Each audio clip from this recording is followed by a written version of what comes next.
Okay. So welcome back to part two of my video today. Um, so I'm hoping on the last video you guys are able to correlate what I meant by my name tying into the direction of my life and how I've always been always ahead of situations, people, and places to where they catch my vibe and they really receive me when I'm gone. Okay. And so real quick, I wanted to do a video that was actually in addition to the portion of the video that got into my birth and like the things that were going on in my parents' life before, during, and after I was born. Now the one negative, because I was like, it wasn't all good what was going on when I came into play, was how I came into play. My mother first met my father at like a pool hall, and he was already with someone else at that time. And we know what my dad was into and what she might have been to him, or maybe not. We don't really know. I can only tell you what my mom told me.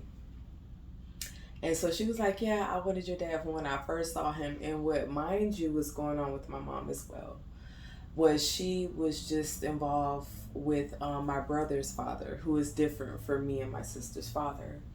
And he had just had a daughter with a whole nother woman. Lo and behold, that daughter, her sign was Taurus. Okay. And so my mother, off of her jealousy and a need to get back, right? Because that's what I'm always fueled my mother in most all of her endeavors was like vengefulness and really lower emotions, basically. Just cited my dad, wanted him, but at the time he was with a woman who had hair on her chest. And lo and behold, my mother talked about being jealous of that. As crazy as that sounds. You guys, give me one moment because I am so thirsty. I'm coming right back.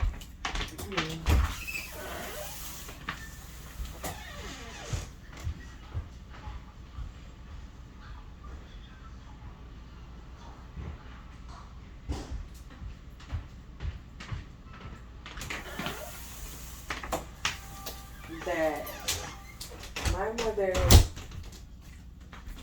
said that back in the day there was a superstition and a whole saying about a hairy woman, but more in particular a woman with hair on her chest or sometimes a beard, that she has great sex.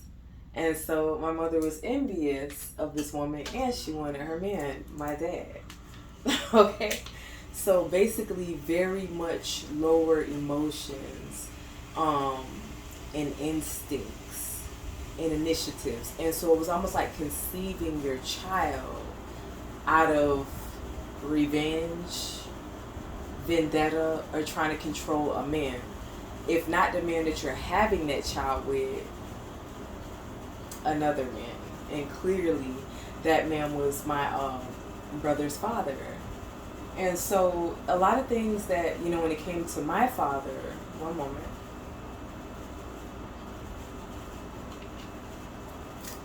Okay, maybe she was blindsided by him because she had, was blinded by a vendetta, a vow for revenge. And so when you take those things into account, sometimes I sit there and I think about that. And I am a champion of women. You know what I'm saying? Like anybody who really knows me knows this. And then certain experiences in my life even made me more so, a woman's woman. And so many of my experiences with women have not been of the positive side in nature. And they can't seem to, women, black women in particular, recognize, identify, much less like celebrate and lift up their own heroes. In fact, it's the opposite. They tear them down. They take them through the fucking ringer. And so those very same emotions in which my mother conceived me out of, which at the core of revenge and wanting to get back could have lied a lot of insecurities, fears, low self-esteem. These are the lower emotions that fuel revenge, emotions like revenge and vendetta. And so, lo and behold, all my life, I feel like I've stirred up the very same emotions in women, across the board, that I was conceived by. Those very same emotions.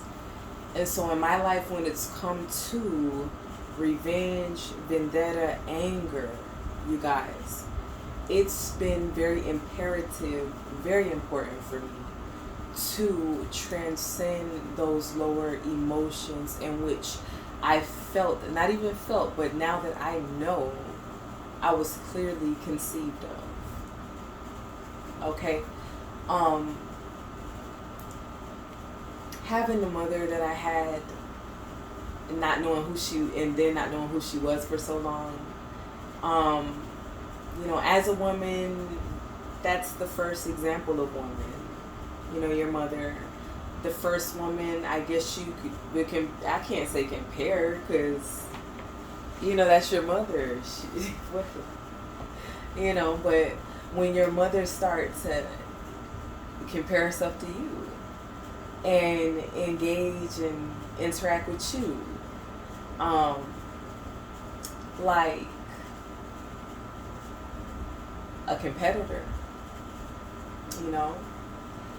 because I noticed in my life an immediate shift in my relationship with my mother the moment my period came on, and things were never the same. There was a time, younger, when I guess you're not a threat to her so much, that I could recall just having such, what do they call it?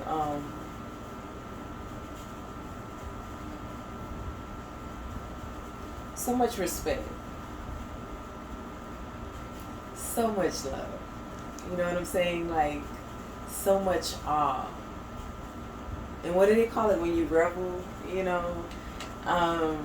From my mother. As kind of hot and cold and off and on as she was with me, that I loved the woman. Okay, what the fuck? I lived for this woman.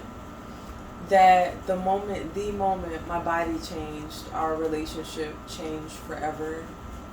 And I guess that's another part of the story that I could get into at a minimal here.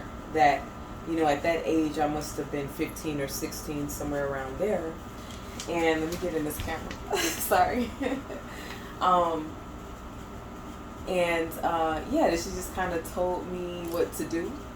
And then shortly thereafter, had called a friend girl of hers that lived in a whole other city. That city was Pompano Beach, Florida, if I'm not mistaken.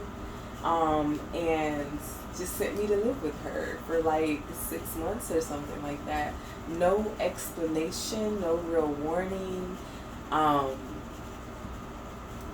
Just shipped me off, and when I looked at it sometime later in my life, I was like, maybe she felt like certain things would come into play that she was trying to avoid from. But lo and behold, that trip in so many ways threw me right in the midst of, and so those things I'll definitely have to get more into and pick back up on in the book.